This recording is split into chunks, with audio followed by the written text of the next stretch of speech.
Hello. Today we're going to explore two things that often go hand in hand, heat and light.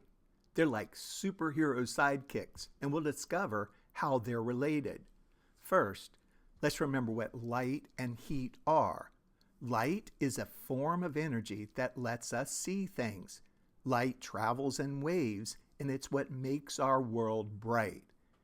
Heat is the movement of thermal energy. Heat makes things feel warm, and it's all about how much the tiny particles in something are moving. The faster the particles are moving, the hotter something feels. The best example of the connection between heat and light is our sun. The sun is a giant star that shines light on Earth. But the sun doesn't just give us light, the sun also provides heat. The sun's light warms our planet and makes it possible for us to live here. Another example is fire. When we burn wood in a campfire, we see light and we feel heat.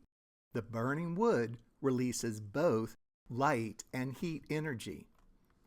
Electricity can also produce both light and heat. Think about a light bulb. When you turn the bulb on, it glows and gives off light.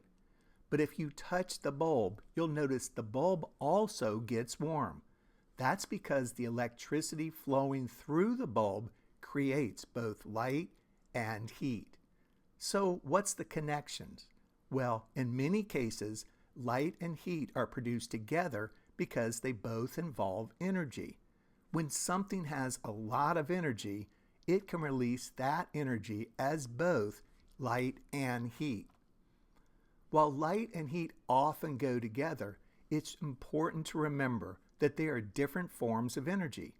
Some things produce mostly light, like a laser pointer, and some things produce mostly heat, like a heater.